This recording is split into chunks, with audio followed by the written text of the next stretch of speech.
Good evening, everyone. I'm sure you know the subject matter of our little meeting today, this evening. The plane carrying former President Rodrigo Roa Duterte took off at 11:03 p.m. this evening and exited Philippine airspace. The plane is en route to The Hague in the Netherlands, allowing the former president to face charges of crimes against humanity in relation to his bloody war on drugs. The former president was earlier placed in government custody at Villamor Air Base after his common-law wife, Hanilet Avancenia, and members of his entourage arrived at 9:20 this morning from Hong Kong on Cathay Pacific flight number CX-907. Mr. Duterte was arrested in compliance with our commitments to Interpol. Hours before his arrival, Interpol Manila received an official copy of the ICC warrant. This prompted the Prosecutor General of the Department of Justice to serve the warrant. Interpol asked for help, and we obliged because we have commitments to the Interpol, which we have to fulfill. If we don't do that, they will no longer help us with other cases involving Filipino fugitives abroad. This is what the international community expects of us as the leader of a democratic country that is part of the community of nations. So I'm sure that the details that surround what has happened today are familiar to you. I just wanted to make very, very clear and give you the facts for the departure of former President Duterte from the Philippines. Thank you. Thank you very much, Mr. President. Kanina po ay nagpaabot ng tanong ang mga miyembro ng Malacanang Press Corps at atin po itong sasagutin. Question number 1. Mr. President, meron po bang pisikal na kopya ng warrant of arrest laban kay dating Pangulong Rodrigo Duterte mula sa ICC? Oh, meron. This came in. Actually, it came in. I received it from Secretary Remulla. I received it at 3 a.m. last night, and I looked at it, and we went back and forth. 6:30, he wrote me again, and he said, "We have it already. We have the warrant of arrest from Interpol."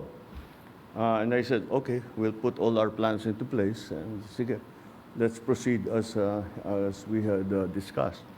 Now that's what's happened. So yes, there is a very clear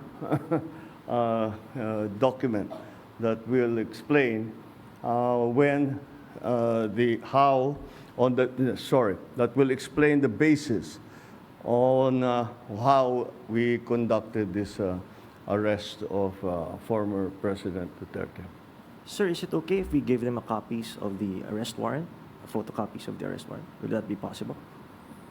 Do we have limitations on that? We have the limitations, but we can. We have here the SILG, who has been, of course, part and parcel of the entire operation. We will provide the PCO with a digital copy.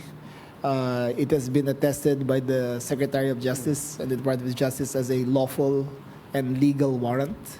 We will publish it after this press conference, and you can use it as reference. These are, it's very simple.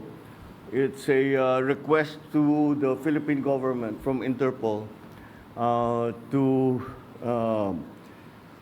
enforce the arrest warrant.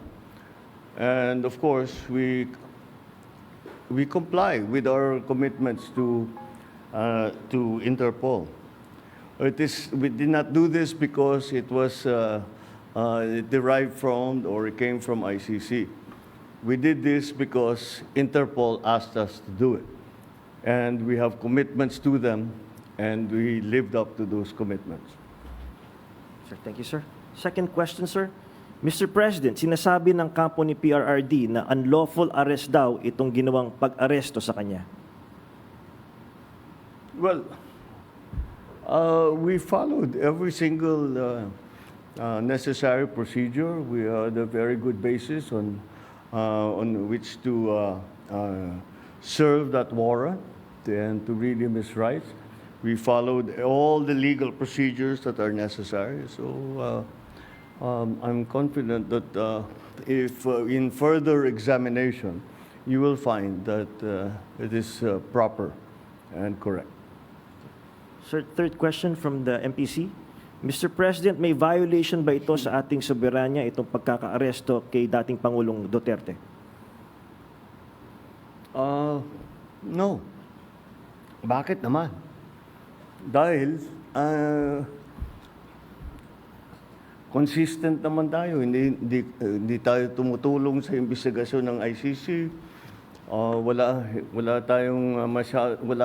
Meron tayong contact sa kanila, natural. Pero no, not on an official level. We didn't help them in any way. The arrest the arrest that we did today was in compliance with our commitments to Interpol. It just so happened that that came from ICC. But it's not because it came from ICC. It's because it came from Interpol. Pang-apat po na tanong, Mr. President, sinasabi po nila na ito ay political persecution lamang at may kaugnayan din daw sa 2028 elections. Okay, well, I'm sure sasabihin nila yan. But this case started in 2017 when we were still members of the ICC, and it was during the time of former President Duterte. So I don't see how that can be political persecution on my part, because it was initiated before I even came into the picture. So that would seem. But once again, we have to recognize that, you know, of course, it's natural for people to put lalagyan ng politika, kulay ng politika. Pero sinundan lang natin yung ICC, yung Interpol. Hindi natin kinakausap yung ICC. Marami silang hinihingi sa atin ng mga dokumento, wala kaming binigay.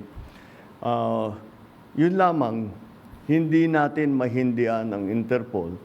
Pag sinabi sa atin, tulungan nyo kami, kailangan namin kunin itong taong ito.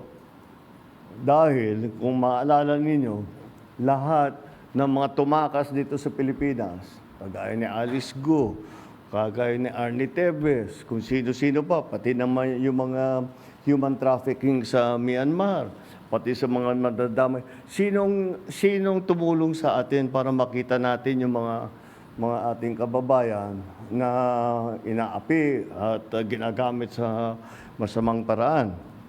Ang Interpol. Kaya naman, dapat naman tayo, pagka sinabi sa atin, tulungan nyo kami sa ganito, tumulong kayo. Kaya naman, ganun ang ginawa natin. Maraming salamat, Mr. President, sa paglilinaw ninyo. You want to ask another question? Take one question, sir. All right, sure. Sir, there are calls for people power. There are, in fact, as we speak, protest actions ongoing. Would you like to address the supporters of the former president? The supporters of the former president? Well, you know, again, the government is just doing its job. Wala namang, it's not because it's one person or another that we do the things that we do. Maybe nung mga nakaraan na mga administrasyon, baka ganun ang ginagawa. Pero para sa akin, hindi naman ganun. Sumusunod tayo sa batas, We are a member of the community of nations. We must live up to our responsibilities, to the commitments that we have made to the community of nations. And that is what's happened here. Politics doesn't enter into it. Bakit? Why that? You know, he's never going to be a candidate for anything. Why go after him? Di ba? At saka 2017 pa ito, wala pa ako. Civilian pa ako noon. So this is the evolution of his case, and this is where we end up. Yeah. All right. Thank you very much, Mr. President. Thank you. Thank you. Good evening. Thank you. At dyan po nagtatapos ang ating press conference. Abangan niyo po yung mga briefings namin sa mga susunod na araw.